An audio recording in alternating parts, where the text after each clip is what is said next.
다스 비자금 수사 전담팀을 발족한답니다. 전담팀을 꾸린다는 건 어떤 의미일까요? 좀 쉽게 설명해 줄 분. 참여연대 김경률 집행위원장 오늘 만나보겠습니다. 위원장님 안녕하세요. 예, 안녕하십니까. 지난 7일 검찰에다가 누군지는 모르지만 네. 다스의 실소유주인 그분하고 네. 그리고 정호영 전 특검을 고발하셨어요. 예. 그래가지고 제가 알기로는 형사 일부에 배당까지 됐던 걸로 아는데 네. 근데 전담팀이 오늘 따로 발족한다 이거는 무슨 의미입니까? 저 개인적으로는 예. 좀 상당히 긍정적인 의미를 부여하고 싶습니다. 그리고 이 사건에 대하여 검찰이 과거의 오명을 씻을 수 있는 유일한 마지막 기회가 아닌가 이렇게 바라보고 있습니다. 전담팀 꾸린다는 게 굉장히 이례적인 건 맞는 네, 거죠. 네, 그렇게. 결국은 수사 의지가 들어있다 이렇게 보면 네, 되는 겁니까? 이렇게 전 판단하고 있습니다. 왜 다스의 실소유주를 찾아야 하는가? 결국 BBK 실소유주랑 다스 실소유주가 같은 인물이라고 보는 거고 네. BBK는 너무 많은 5,000명 이상의 피해자의 그 피눈물을 양산한 사기 장본인이기 때문이다. 이렇게 정리하면 맞습니다. 되는 건가요? 네, 그렇게 바라보시면 될 것 조금만 같습니다. 쉽게 정리를 해 주시죠. 과거 이렇게 그 BBK와 관련해서 수많은 이렇게 개미 투자자들이 많은 금액의 이제 피해를 봤는데요. 예. 그 이제 BBK에 투자된 금액 중에 일부가 다스에서 투자가 됐고요. 문제가 이제 그렇죠. 140억인데요. 예. 140억에 대해서 이제까지 어떤 식으로 설명을 해야 하냐면 여유자금이다 이런 식으로 설명을 해오고 있는데요. 다스의 여유자금. 네네. 다스는 당시 이제 자동차 부품회사 맞는 맞습니다. 거죠. 네, 시트를 제조하는 부품에서 맞는데요. 예. 다스가 그때 당시 BBK에 투자했을 당시 그렇게 여유 있던 상황이 아니었습니다. 감사 보고서로 이제 추론컨 데는 예. 줘야 될 돈을 안 주고 만든 돈이었거든요. 물건을 사와서 돈을 줘야 되는데 예, 예. 그럴 돈을 미루면서까지 네네. 다스에 투자를 예, 했다. 그리고 이제 당시 내부자가 증언을 하고 있지만 받아야 될 돈들은 이제 할인을 하면서 어음들은 할인하고 줘야 될 돈은 안 주면서 아주 옹지종지 이제 모은 돈을 이렇게 투자한 것이거든요. 억지로 모은 돈을 투자를 했는데 당시에 또 그 BBK라는 회사가 신생 투자 자문 회사였던 네네네네. 거잖아요. 네.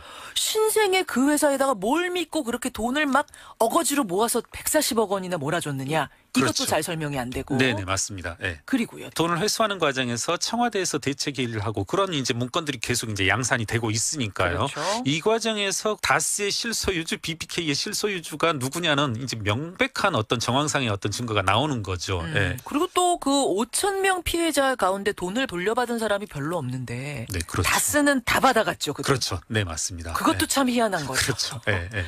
여러 가지로 봤을 때 다스와 BBK는 한 몸뚱이 네. 같은 실소유주일 가능성이 있다. 네, 네, 이렇게 의심을 맞습니다. 우리는 하는 겁니다. 예, 예, 예. 위원장님도 결국은 그 한 몸뚱이 주인이 MB일 거라고 뭐 저는 의심하세요. 개인적으로 확신하고 있습니다. 왜요? 왜 그렇게 확신하게 되셨어요?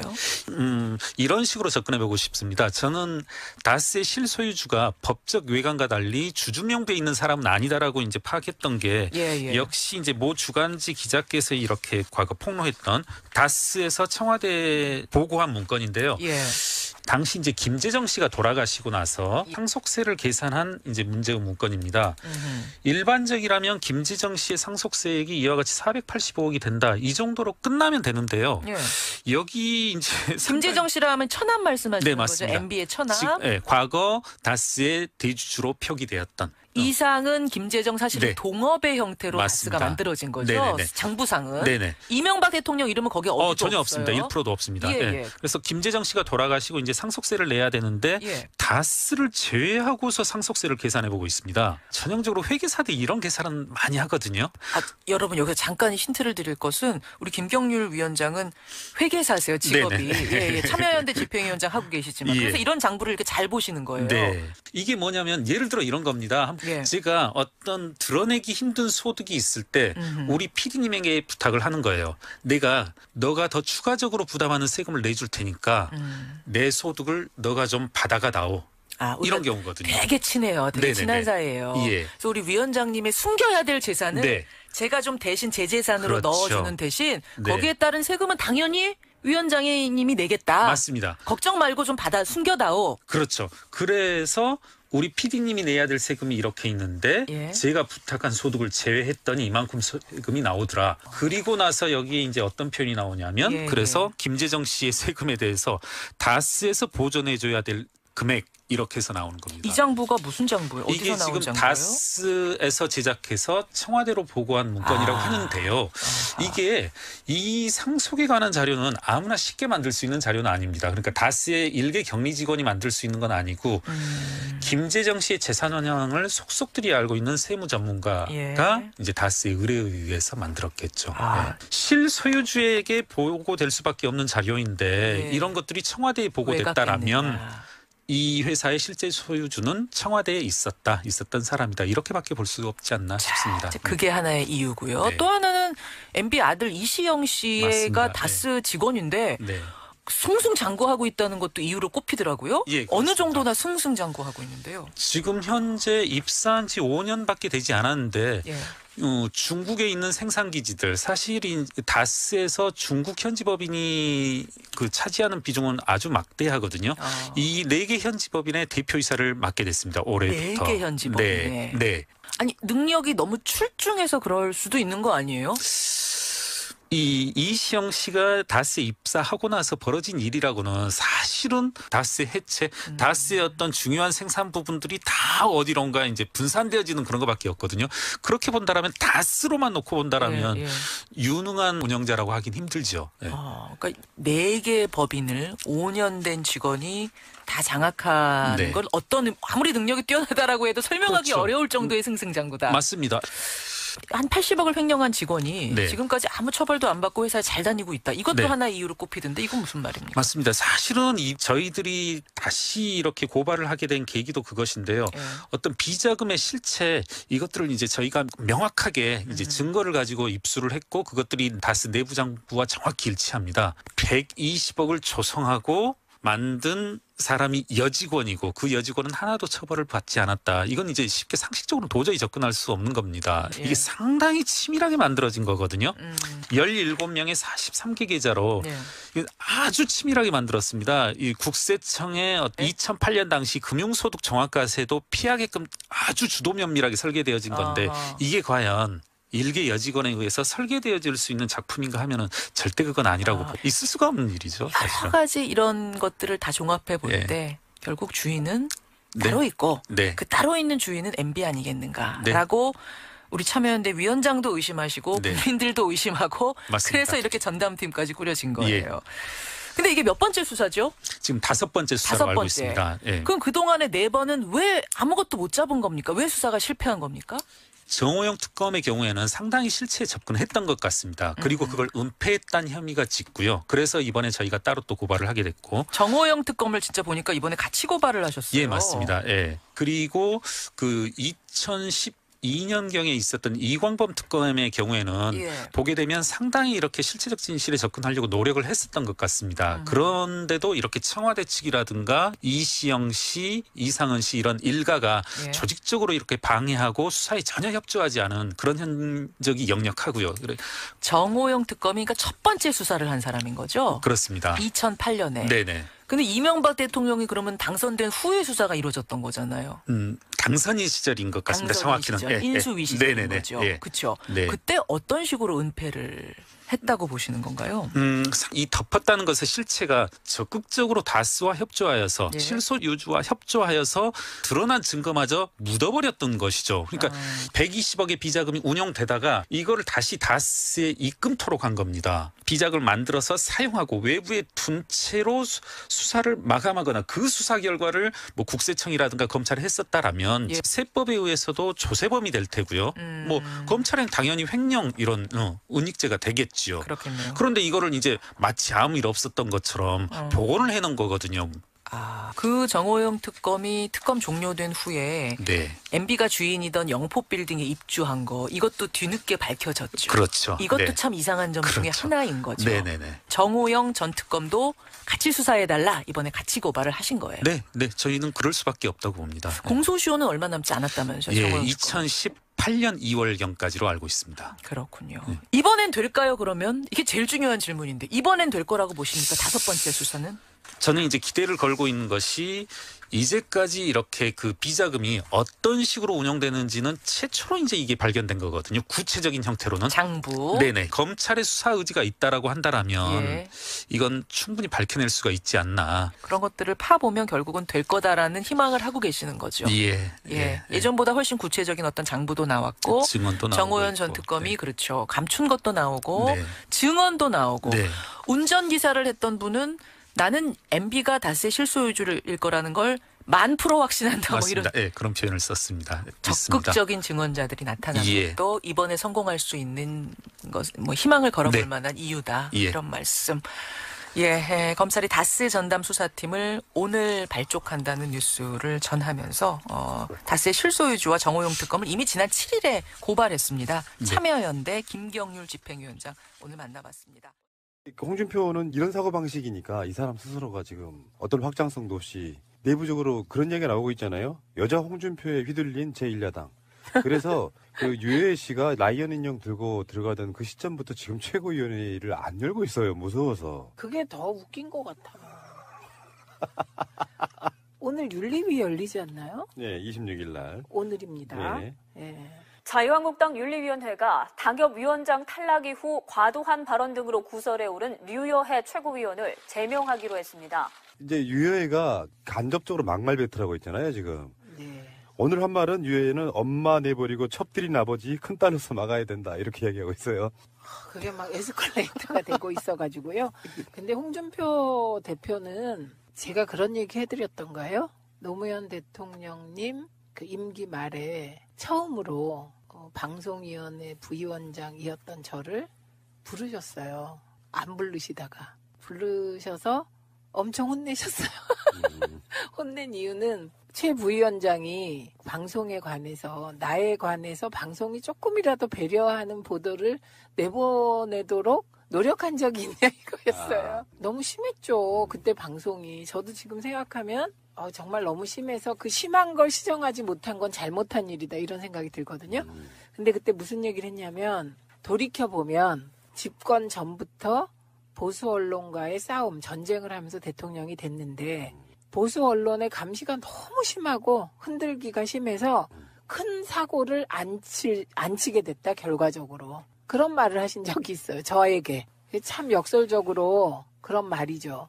그런데 홍준표 대표나 안철수 대표처럼 언론이 너무 우호적인 분들은요. 이게 끝이 어떻게 될지 몰라요. 지금 만약에 입장 바꿔서 우리 쪽에 뭐 추미애 대표가 이런 뭐 주모가 어떻고 뭐 사이코패스가 어떻고 이 말 했으면 언론이 어땠겠어요. 저는 만약에 추미애 대표가 뭐 누구 보고 사이코패스 같다든지 사이코패스라는 단어를 쓰는 순간 그거 갖고 언론이 2주 이상 물어뜯지 않겠습니까? 그렇죠. 예. 그런데 홍준표는 정말 저는 주막집 주모의 푸념, 사이코패스의 발언, 막 이런 얘기를 마구 해도 언론이 그냥 비판을 안 해요. 그러니까 이제 앞으로 이 말의 성찬이 어디까지 갈지 몰라요. 막말의 성찬이. 홍준표 대표의 휘두르는 칼날에 맞아 제가 오늘 죽을 수 있기 때문에 이렇게 기자회견을 요청드렸습니다. 홍 대표를 따라하다 보니 너무나 망가진 모습으로 제가 살았던 것 같습니다. 홍 대표는 더 이상 존재하지 않는 친박 청산을 내세우면서 뒤로는 홍 대표의 사당화를 적극 추진해 왔습니다. 부대변인 임명 때부터 시작해서 현재의 당 대부분의 주요 당직들은 모두 친홍 인사로 가득 채워져 왔습니다.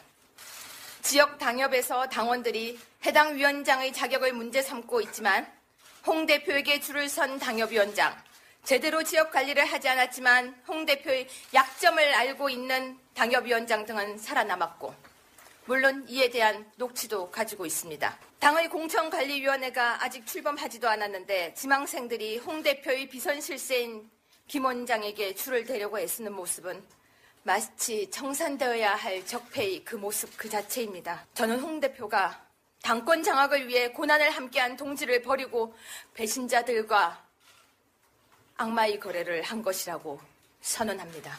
자유한국당 내 역학구도도 있는데 절대적인 다수였다고 하는 친박의 몰락 자체가 박근혜로부터 시작했지만 최경환은 지금 구속 직전의 상태이고 최근에 보니까 서청원 의원도 뭐 어마어마하시더만요. 보도 나온 거 보니까 50억 정도는 뭐 가볍게 드시는 것 같은 그런 느낌. 그건 녹취록도 있죠. 예. 그런 정도라 보니까 사실 이제 세력 대 세력으로 봐야 되는데 김무성마저도 홍준표 눈치를 봐야 되는 복당파 뭐 등등으로 따지다 보니 견제할 대상이 없어요. 네. 지금 홍준표 견제하는 건 유효회뿐이에요.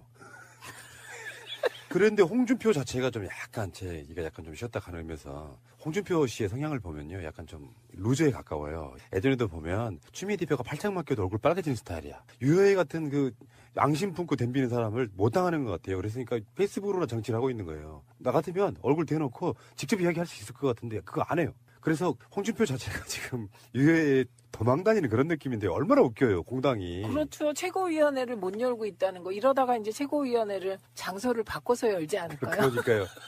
유효회 당차더만요. 홍문표 사무총장한테 하는 말. 내가 지금 당 서열 몇인지 아세요? 선출직에 같은 위험? 네. 2위로, 최고위원 2위로 당선됐어요. 당원 투표에 의해서. 감히 지명직 따위가 내 길을 막아? 근데 오늘 왜 한 전직 의원이 한 말이라면서 언론에 난 말 있잖아요. 오만과 독선의 홍 대표 앞에서 고양이 앞에 쥐처럼 납작 엎드려 있는 당을 보고 있자니 참으로 걱정. 이렇게 말한 의원이 있다는 거 아니에요? 네. 비겁하게 이름 안 밝히고. 이에 비하면 진짜 유효해. 왜 이렇게 재밌는지 몰라. 그러니까 자유한국당에서 지금 논란화시키고자 하고 있는 뭐 임종석 실장 UAE 특사건, 네. 그리고 뭐 탄저균 문제 같은 것도 좀 비슷한데 그쪽은 이제 발화점이 자유한국당은 아니지만 내부적으로 수습이 안 되는 여러 가지 상황들을 밖으로 돌려보려고 하는 일종의 그 정치로 보면은 전쟁을 일으켜서 네. 내치를 활용하려고 하는 뭐 그런 뉘앙스도 좀 보이고 그래요. 그렇죠. 나름대로요. 자유한국당과 홍준표 대표가 나름 수를 많이 쓰세요. 지금. 그런데 그 수가 핀트가 좀 안 맞거나 전혀 엉뚱하거나 이렇게 되다 보니 역시 언론이 그냥 봐줄라 그래도 없는 내용을 만들어서 봐줄 수는 없는 거예요. 그러니까요. 비판을 안 할 수는 있는데 없는 내용을 언론이 만들어서 뭔가를 막 제시할 수는 없는 거예요. 또 이제 이런 측면. 국민의당과 바른정당과 자유한국당 사이에 야당끼리의 정계 개편. 지금 이게 현실화되고 있는 거잖아요. 네. 그러니까 안철수는 뭐 이따가 다시 얘기가 나오겠지만 네. 안철수는 바른정당 사람들을 합치려고 하니 내부적으로 호남 의원들이 이제 서로 전쟁이 났고 그래서 바른정당 쪽에서도 지금 현역들은 제외하고라도 경기도지사 남경필이나 제주도지사 원희룡이나 이런 사람들은 사실상으로 지금 느낌적으로 보면은 바른정당에 안 가고 자유한국당으로 가야 할 생각이 더 많은 것처럼 보이거든요. 인터뷰를 보면 그렇게 보이고 그들이 원하는 1대1 구도는 진보 보수 구도예요. 그러니까 여전히 진보 보수 구도에서는 보수가 유리하다는 이게 약간 과거의 틀인데요. 일단 지금은 천하 3분지계가 될 가능성이 가장 높아요. 그런데 지금 천하 2분지계로 정치를 치르자는 하려고 거거든요. 하네. 예. 지방선거를 그렇게 했으면 좋겠다는 바람을 계속 이제 내세우고 있죠. 근데 그건 어떻게 될지는 모르겠는데 안철수 대표의 경우는 지금 호남에서 지지율이 거의 안 나오고 홍준표 씨가 뭐 여러 가지로 이제 막말도 해가며 지금 사실은 제천에 가서도 막말한 거거든요. 홍준표 의원실에 예. 확당비가 있었던 게 맞아요. 네. 그거는 네네. 그렇지 않으면 내가 기억을 뭐 꿈속에서 그런 건 아닐 거 아니야. 네. 그러니까 당대표실에는 한 번도 가보신 적이 없으셨나요? 당대표실에 나는 딱 한 번 갔었는데 네. 난 당대표실에선 본 일이 없어요. 근데 그게 나중에 주장하는 거 보니까 당대표실의 내실, 네네. 조그만 내실이 있대. 네네. 예? 거기에 걸려 있었다고 그러더라고요. 근데 난 네네. 거기는 가본 일이 없어요. 홍준표 1억 원의 진실을 밝힐 수 있는 중요한 증거 하나가 사라진 겁니다. 홍준표 자유한국당 대표가 대법원에서 무죄 확정 판결을 받았습니다. 그리고 결국 1심 유죄와 달리 2심 법원은 돈 전달자인 윤 씨의 주장을 믿을 수 없다며 홍준표 대표에게 무죄를 선고했고 대법원도 이를 받아들였습니다. 그러나 뉴스타파가 추적한 결과 의원실에는 한 번도 걸린 적이 없다는 적당물기라는 액자가 최소한 2010년 8월에는 그의 의원실에 걸려 있었던 것이 확인된 겁니다. 따라서 법정에서의 홍준표 의원 측 주장은 거짓이며 윤 씨의 주장이 진실일 가능성이 높아 보입니다. 뉴스타파가 확보한 영상은 인터넷에서 누구나 찾을 수 있는 화면입니다. 검찰이 이를 미리 확인했더라면 법원의 판단은 달라졌을 가능성이 있습니다. 최근에 홍준표의 무죄가 나왔는데요. 12월 25일 날 척당 불기 북글씨, 동영상, 북글씨가 현판이 발견됐는데 예. 그게 이제 사실은 성완종 게이트에 있어서 증언자 윤모 씨, 이 사람의 증언의 핵심적인 고리를 하는 게 바로 이런 거였었거든요. 예.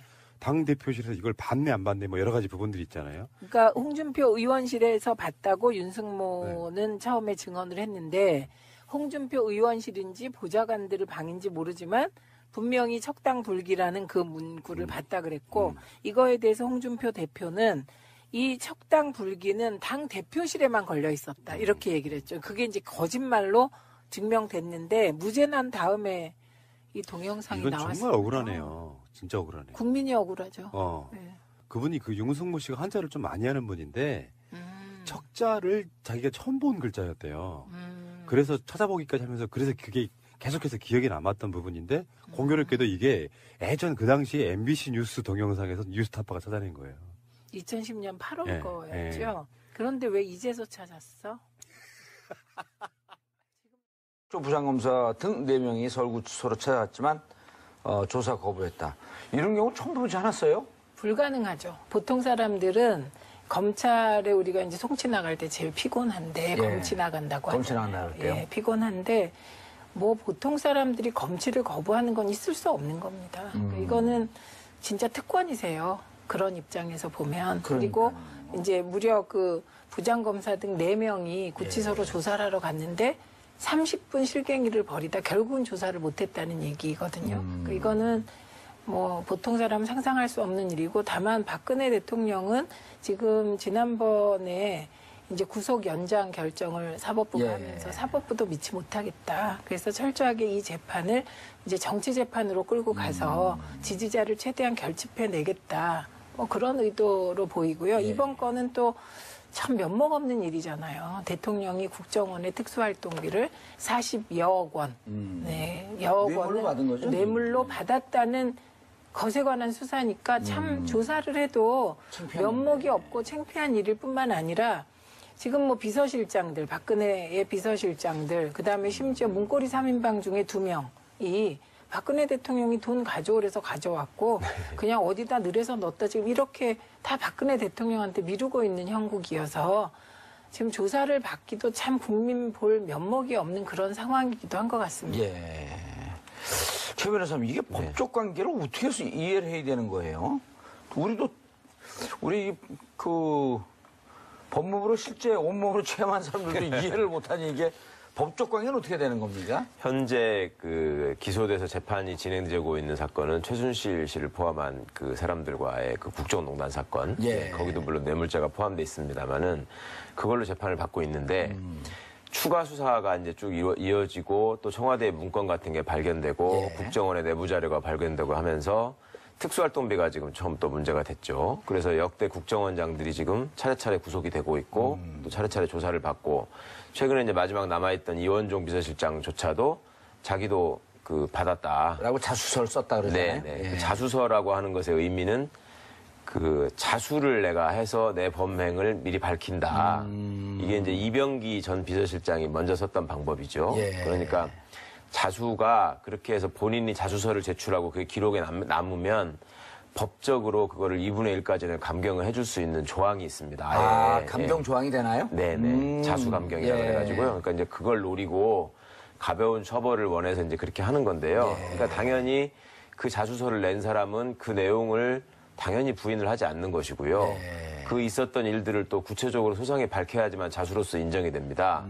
왜냐하면 뭐를 이렇게 자동차를 훔쳐간 사람이 자기는 자동차를 훔쳐간 게 아니라 그 내부에 있는 저기 전화번호 알림판만 훔쳐간 거다. 이렇게 얘기하면 자수를 받아주면 안 될 거 아니에요. 그렇죠. 그거는 다 확인이 돼야 되는 거기 때문에 거기서 만약에 확인을 했는데 자기 범죄를 숨기기 위해서 거짓말로 자수한 거다라고 되면은 더 형이 가중 처벌이 되겠죠. 나중에 심각해지지 않겠습니까? 그러니까 거기서 거짓말할 상황은 안 되는 것이고 또 이원종 씨 입장에서는 나는 그냥 대통령이 받으래길래 갖다 준다길래 받은 거다. 이렇게 얘기해야지 자기가 빠져나갈 수 있다고 생각을 했을 겁니다. 그리고 실제 그게 사실에 가까울 가능성도 있고요. 그리고 다 받은 거니까 당신도 받아라 이렇게 했겠죠. 그리고 그 돈이 본인이 받아서 다 챙겼는지 아니면 받아서 그거를 또 대통령한테 갖다 바쳤는지 그거는 아직 나오지 않았습니다만은 본인이 그거를 다 받아 챙기기에는 좀 많은 돈 같고요. 어떻게든 이제 그렇죠. 회당 5천만 원씩인데요. 네네. 어떻게든 이제 함께 썼을 것 같은데요.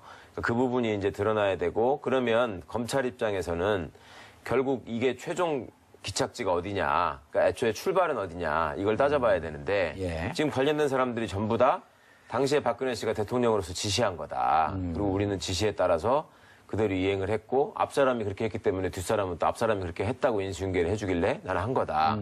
이렇게 이제 얘기를 하고 있으니까 그러면 수사하는 사람은 당연히 지시한 사람은 왜 지시를 했으며 그 돈이 어디로 갔으며 그다음에 지시한 사람은 그 돈에 얼마만큼 관여하고 얼마만큼 썼는가 이런 것들을 확인해야 되고 그다음에 그 중간에 이제 기억들 하시겠지만 대통령이 최순실 씨와 관련한 초반에 문제가 불거지기 시작했을 때 무슨 저기 집 사는 돈, 옷 사는 돈 뭐 이런 것들을 현금으로 줬다라고 얘기를 했지 않았습니까? 그랬죠. 그러면 이제 그 돈의 출처가 어디냐를 따져봐야 됐을 것이고 그 돈의 출처 중에도 이 특수활동비가 사용된 흔적이 있는 것 같다는 보도가 과거에 최근에 일부 있었거든요. 삼성동 집을 살 때도 한 3억인가 4억이 부족했었잖아요. 네. 그 돈도 대통령이 줬다고 그랬는데 그건 어디서 나온 거냐 이런 것들이 확인이 돼야 되려면 그 조사한 검사의 입장에서는 당연히 박근혜 씨가 빠지고서는 이게 얘기를 다 완성지을 수가 없는 거죠. 그러니까 조사를 하러 간 건데 지금 최 의원님 말씀해 주신 것처럼 그 구치소에 있는 사람은 그 조사를 하라고 그러면 나오는 걸 되게 좋아하잖아요, 원래. 그 아내가 답답하니까. 그렇죠. 검찰청에 가가지고 이제 오가면서 바깥 구경도 하고 이런 것 때문에 피하는 사람이 없죠. 근데 이 사람이 지금 특이한 행동을 보이는 건데 이럴 경우에는 과거 같으면 그 체포영장이나 구속영장을 발부를 받아가지고 교도관들이 거의 때리다시피 해가지고 끌고 나옵니다. 때리다시피 하지 않고 때려요. 우리 많이 맞았어요. 그러니까 예전에도 왜 학생운동할 적에 뭐 법정에 출정 거부하고 가셔도 뭐 이렇게 하셨잖아요. 그때 뭐 진짜 엄청 때렸잖아요. 그럼요. 곤봉으로 때리고 그냥 개 끌려 나오듯이 끌려 나와요.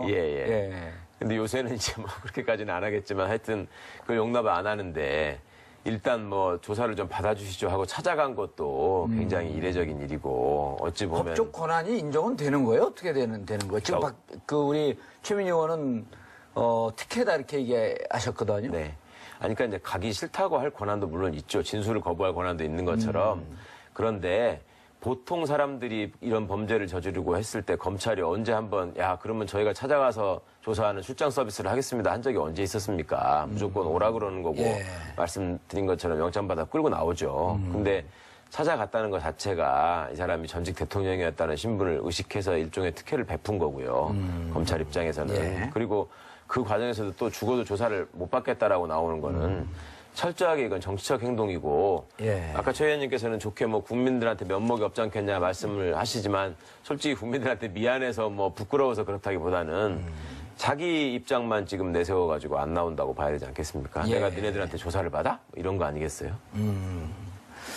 이병호 국정원장이 검찰에서 이제 이원종 전 비서실장을 자수서를 냈고 이병호 국정원장이 대통령의 지시로 이원종에게 1억 5천을 줬다라고 진술했잖아요. 그럼 둘에 받은 사람 준 사람 딱 맞은 거 아니에요? 그렇죠. 이른바 이제 빼박이가 된 거 아니에요? 네, 빼박 캔트. 어떻게 할 수가 없는 거예요, 이게. 네, 그런데 이 이원종 비서실장 기억하실 텐데 최순실 국정농단 터졌을 때 봉건 시대에나 있을 법한 일이 지금 이게 말도 안 되는 얘기다 그러면서 전면 부정했던 사람이에요. 네, 이원종 비서실장이. 그런데 이원종 비서실장에게 박근혜 전 대통령의 지시로 이병호 전 원장이 1억 5천만 원을 건넸다. 그러면 뭐 이거는 어쩔 수가 없는 거죠. 박근혜 대통령을 조사하지 않으면 이게 뭐가 이렇게 그 퍼즐이 안 맞는 그런 상황이고요. 그리고 이제 이 대목에서 박근혜 대통령의 비서실장과 국정원장들은 단 한 명이 그냥 관행이나 내가 판단해서 했다 이런 사람이 한 명도 없네요. 다 대통령의 지시다. 네, 다 대통령한테 미루고.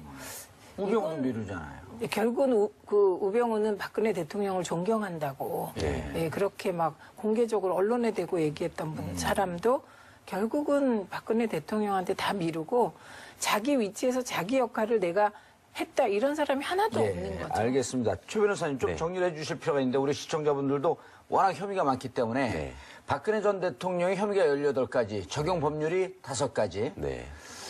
그런데 그거로 지금 재판을 받고 있는데 그것과 무관하게 특활비 지금 약 한 40억 그 돈이 꾸준히 청와대로 흘러들어갔단 말이에요. 문고리 2인방에 들어갔고 비서실장에 들어갔고 또 한 비서실장은 국정원장으로 있다가 비서실장으로 가면서 자기가 자기에게 돈을 줬고 이런 등등이 지금까지 진술이 나온 것을 이제는 검찰이 조사하는 단계에 들어서 조사에 첫 착수를 한 거죠. 사실상 마무리 조사를 한다고 봐야 되겠죠. 그러니까 이미 진술 다 확보했기 때문에. 다 자료도 국정원에서 나왔고 청와대 관계자들 진술 다 나왔고 마지막으로 이제 주범 진술만 받아서 기소하면 되는 단계에 있는 건데요.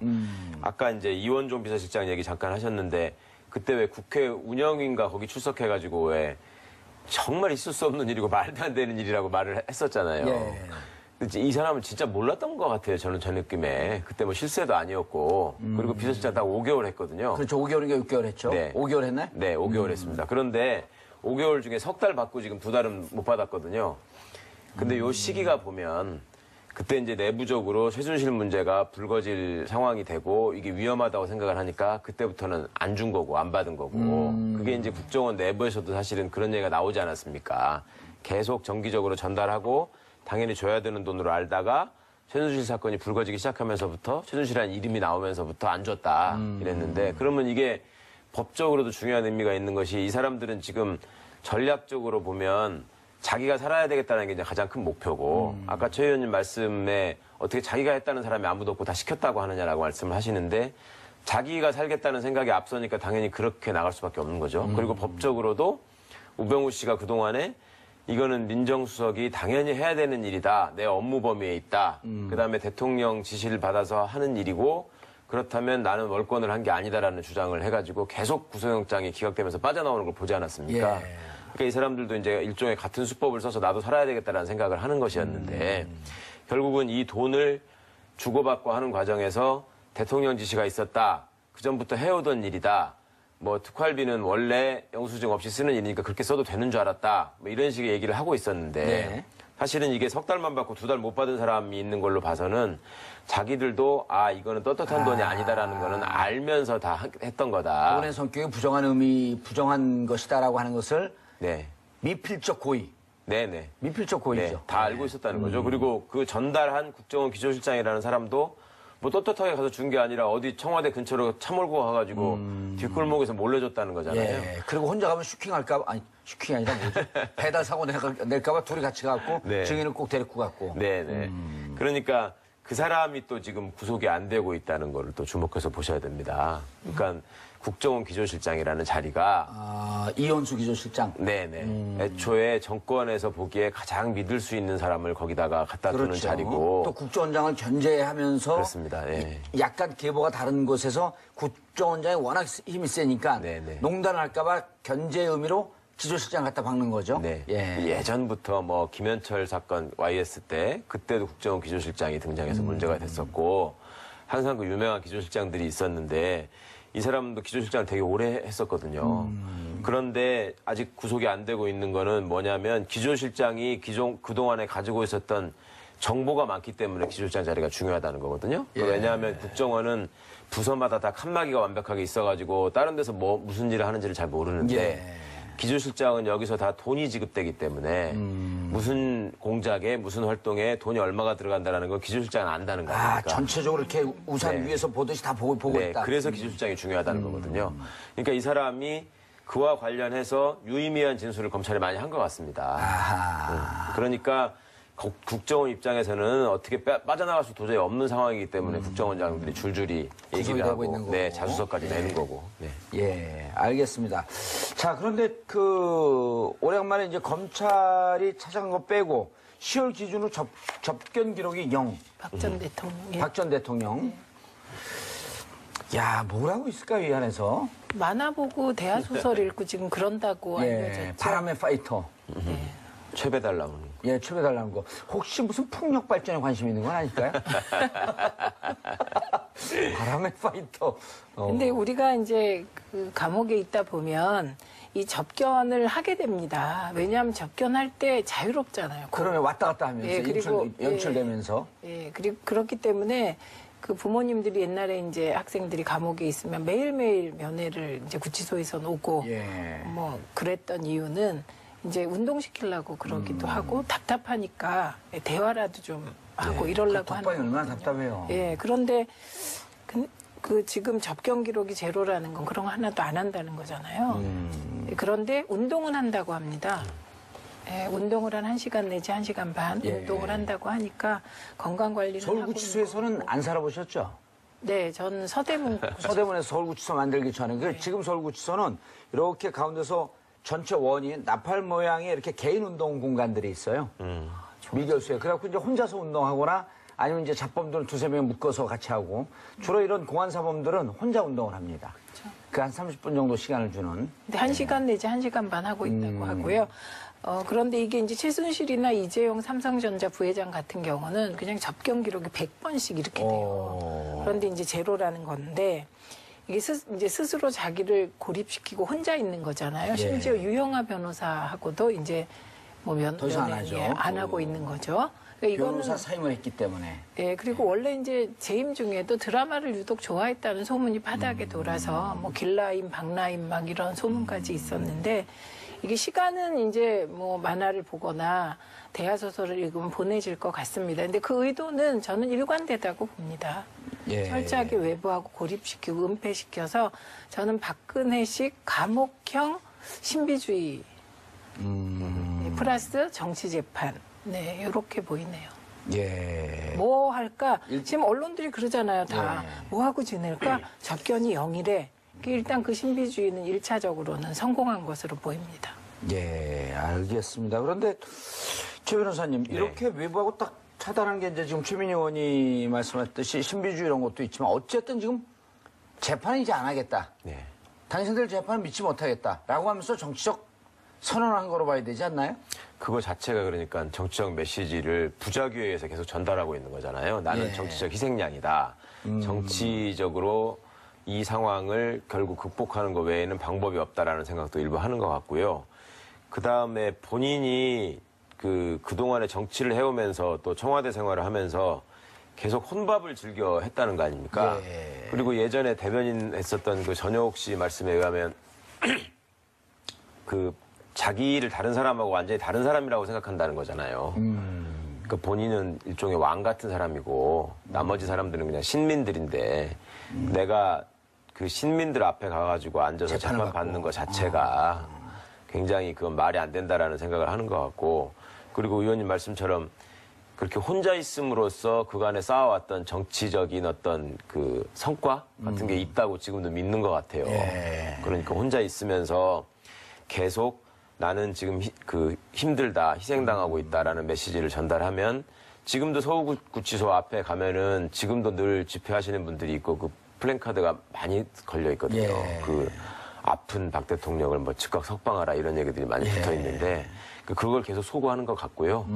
저는 참 놀랍게 생각했던 것이 그 전에 변호인 접견 외에는 그러니까 유영아 변호사가 만나러 다닐 때에도 박지만 씨나 이런 사람들은 자기 친형제인데 안 만났잖아요. 절대로 안 만난다고 그러고 그때 예전에 제가 듣기로 박지만 씨가 난 아들들을 그렇게 이뻐했다고 뭐 그런 얘기도 있었는데 되게 저희 안에 들어가 있으면은 예전에 우리 김근태 선생님도 그러셨지만 부인한테 미안하고 뭐 안타깝고 이런 마음이야 늘 얘기하고 이러지만 아이들 생각이 나면 도저히 어떻게 견디기가 어렵더라. 이런 말씀들을 많이 하시던데 그렇게 진심으로 예뻐했다면 그게 안 보고 싶을까 싶은 생각이 들기도 하고요. 그러니까 이 사람은 하여튼 보통 사람들하고는 다른 사람인 것 같아요, 분명히. 그리고 그 안에서 본다는 책도 그래도 좀 대통령까지 했다는 사람이 무슨 뭐 역사책을 본다거나 자기가 집필을 한다거나 하는 것도 아니고 바람의 파이트하고 객주를 본다는 건 이건 정말로 어찌 보면 통속 소설인데 이걸로 그냥 시간 때운다는 거 아닙니까? 그러면서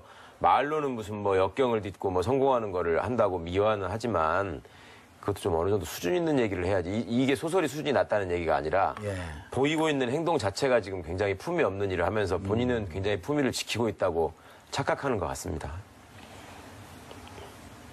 바람의 파이터는 출소하면 UFC 도전하고 싶은 걸까? 아니, 바람의 파이터는 정말 의외예요. 그러게요. 아니, 저희도 오래 한 1년쯤 살면 이제 무슨 책을 읽는지를 갖고 출소하고 난 다음에 20년, 30년 동안 인구의 그 교도관들 사이에 회자가 되는데, 심지어 제가 지난 2012년 홍성 갔잖아요. 그 홍성에서, 89년, 88년 이때쯤에 김근태 의원이 한 2년을 살고 나가셨어요.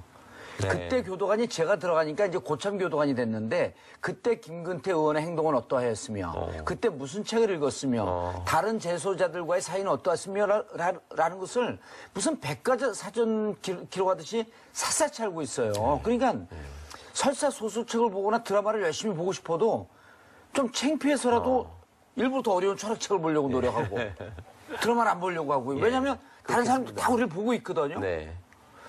근데 이 내용이요. 예. 이게 이제 그 무림의 고수가 커가는 과정.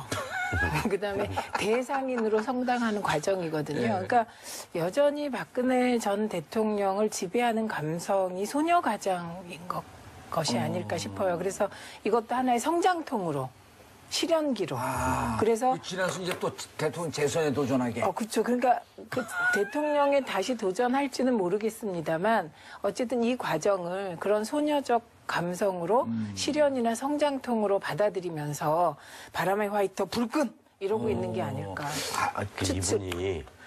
이분이 그 전에 정치하기 전에 말입니다. 대중들 앞에 우리가 갑자기 아주 그 근엄한 다큐멘터리 그 정치로 시작했다가 이제 술집 좌담으로 바뀌어가기 시작했어요. 갑자기 예전에 은둔의 그 큰형의 박근혜에서 정치인으로 변신하기 전에 이렇게 언론에 막 등장하고 할 때 그때 분위기하고 비슷하죠. 수필집을 냈었다는 얘기들이 많이 나왔었잖아요. 그래가지고 무슨 한국 그 수필가협회에 등록된 정식 작가다 뭐 이런 얘기도 나오고 했었었는데 대선 때 그때 그 책 제목 중에 하나가 왜 그 절망은 나를 키우고 시련은 나를 단련시킨다가 뭐 이런 거 있었어요. 정확하게. 그러니까 그 생각하는 것 같아요. 지금 최 의원님 말씀처럼 들어가서. 근데 그때 또 재밌는 게 95년도에 그 책을 냈는데 그 책의 한 대목이 마치 임신을 암시하는 듯한 그런 글이 또 한때 화제가 됐었잖아요. 그래갖고 그 누구 정모식이 출생일이 97년이 아니라 95년 아닌가 이제 이런 의혹들을 막 닿게 하는 이상한 일들을 해요. 근데 이제 이런 신비주의적 정치 행위가 완성되려면요. 가끔 또 한번 드러나 줘야 돼요. 그래서 전 그 시기가 언제일까를 좀 궁금해하고 있습니다. 네. 자, 그런데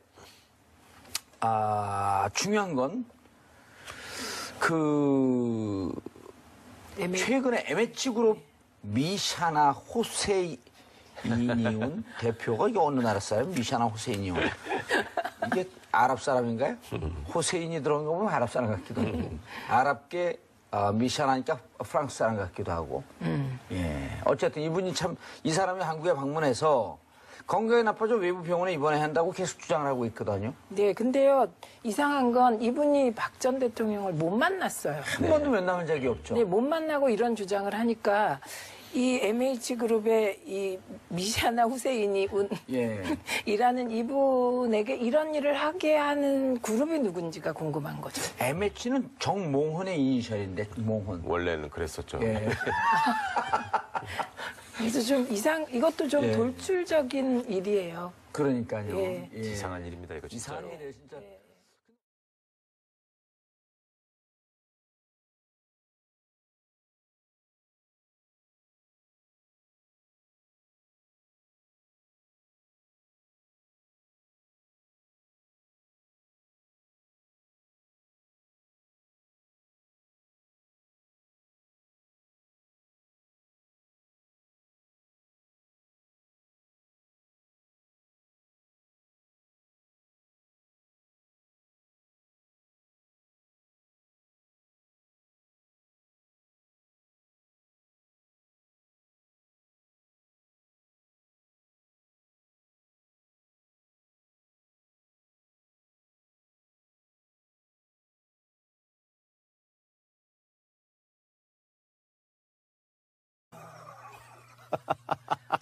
오늘 윤리위 열리지 않나요? 네, 26일 날. 오늘입니다.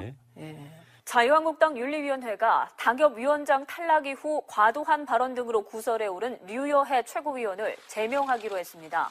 이제 유여해가 간접적으로 막말 배틀하고 있잖아요, 지금. 네. 오늘 한 말은 유여해는 엄마 내버리고 첩들인 아버지 큰딸로서 막아야 된다 이렇게 얘기하고 있어요. 그게 막 에스컬레이터가 되고 있어가지고요. 근데 홍준표 대표는 제가 그런 얘기 해드렸던가요? 노무현 대통령님 그 임기 말에 처음으로 방송위원회 부위원장이었던 저를 부르셨어요. 안 부르시다가 부르셔서 엄청 혼내셨어요. 혼낸 이유는 최 부위원장이 방송에 관해서 나에 관해서 방송이 조금이라도 배려하는 보도를 내보내도록 노력한 적이 있냐 이거였어요. 너무 심했죠. 그때 방송이. 저도 지금 생각하면 정말 너무 심해서 그 심한 걸 시정하지 못한 건 잘못한 일이다 이런 생각이 들거든요. 근데 그때 무슨 얘기를 했냐면 돌이켜보면 집권 전부터 보수 언론과의 싸움, 전쟁을 하면서 대통령이 됐는데 보수 언론의 감시가 너무 심하고 흔들기가 심해서 큰 사고를 안 치게 됐다 결과적으로. 그런 말을 하신 적이 있어요. 저에게. 참 역설적으로 그런 말이죠. 그런데 홍준표 대표나 안철수 대표처럼 언론이 너무 우호적인 분들은요. 이게 끝이 어떻게 될지 몰라요. 지금 만약에 입장 바꿔서 우리 쪽에 뭐 추미애 대표가 이런 뭐 주모가 어떻고 뭐 사이코패스가 어떻고 이 말 했으면 언론이 어쨌겠어요. 저는 만약에 추미애 대표가 뭐 누구 보고 사이코패스 같다든지 사이코패스라는 단어를 쓰는 순간 그거 갖고 언론이 2주 이상 물어뜯지 않겠습니까? 그렇죠. 예. 그런데 홍준표는 정말 저는 주막집 주모의 푸념, 사이코패스의 발언, 막 이런 얘기를 마구 해도 언론이 그냥 비판을 안 해요. 그러니까 이제 앞으로 이 말의 성찬이 어디까지 갈지 몰라요. 막말의 성찬이. 홍준표 대표의 휘두르는 칼날에 맞아 제가 오늘 죽을 수 있기 때문에 이렇게 기자회견을 요청드렸습니다. 홍 대표를 따라하다 보니 너무나 망가진 모습으로 제가 살았던 것 같습니다. 홍 대표는 더 이상 존재하지 않는 친박 청산을 내세우면서 뒤로는 홍 대표의 사당화를 적극 추진해 왔습니다. 부대변인 임명 때부터 시작해서 현재의 당 대부분의 주요 당직들은 모두 친홍 인사로 가득 채워져 왔습니다.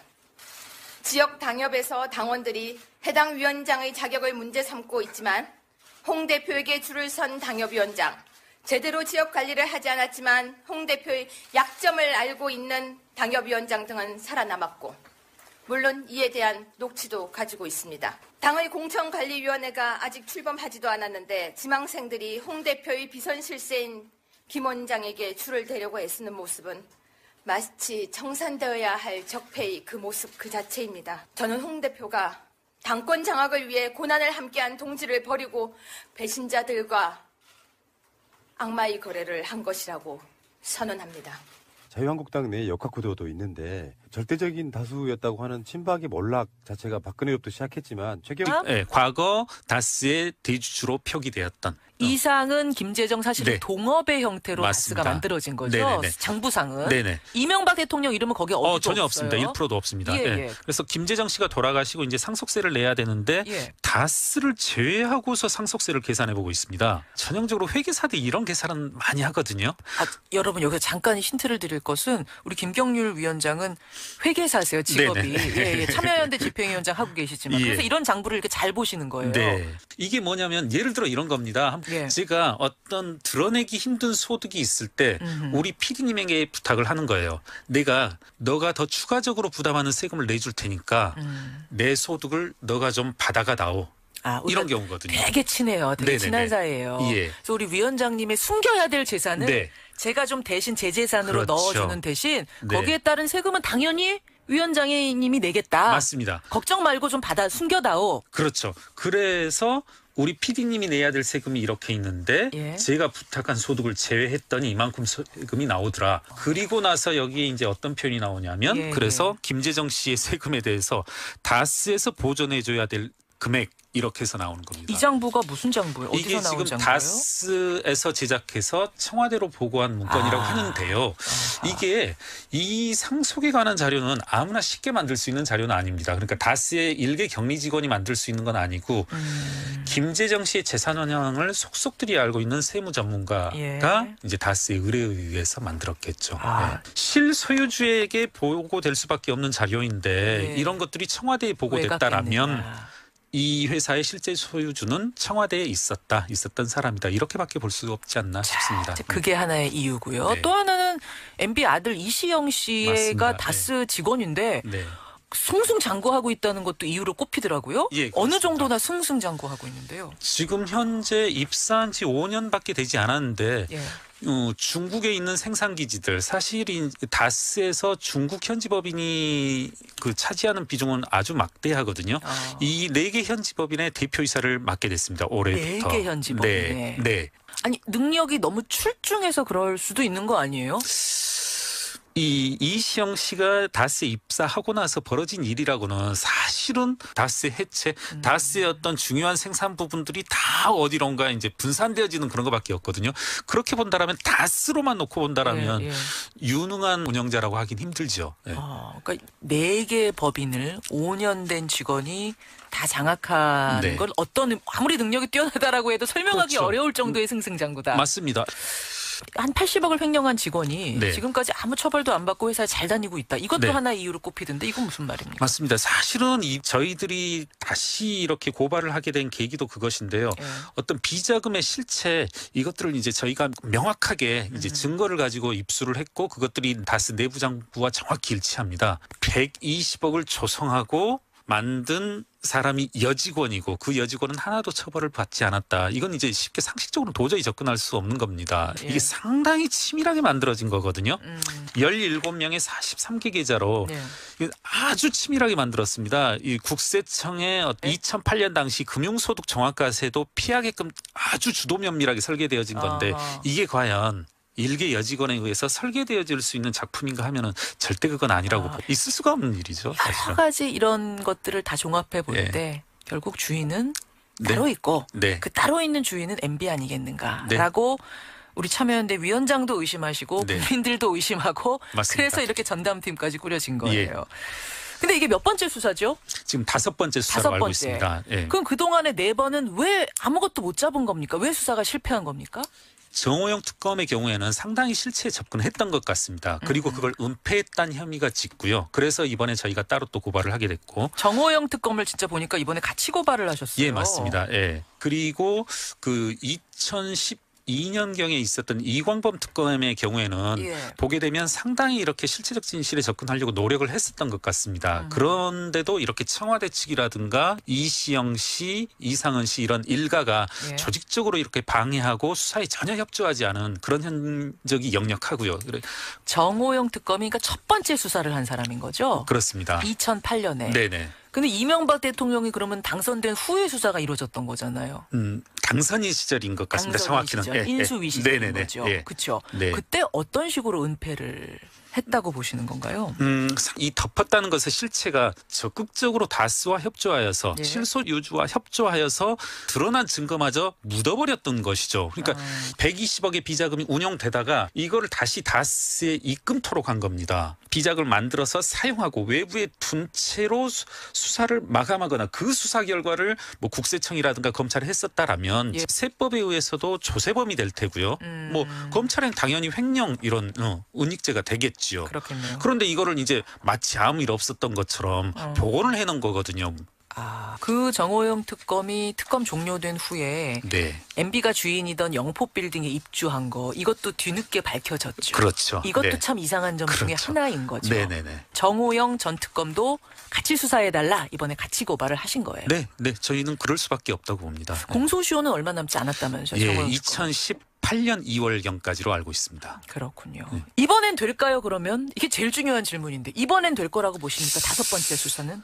저는 이제 기대를 걸고 있는 것이 이제까지 이렇게 그 비자금이 어떤 식으로 운영되는지는 최초로 이제 이게 발견된 거거든요. 구체적인 형태로는. 장부. 네네. 검찰의 수사 의지가 있다라고 한다라면 이건 충분히 밝혀낼 수가 있지 않나. 그런 것들을 파보면 결국은 될 거다라는 희망을 하고 계시는 거죠.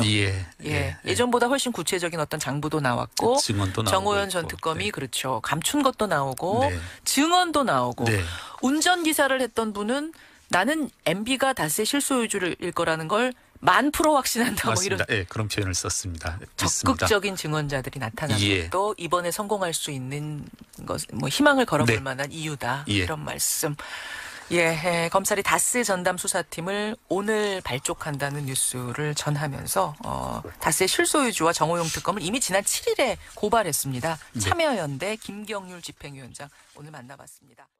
홍준표는 이런 사고방식이니까 이 사람 스스로가 지금 어떤 확장성도 없이 내부적으로 그런 얘기가 나오고 있잖아요. 여자 홍준표에 휘둘린 제1야당.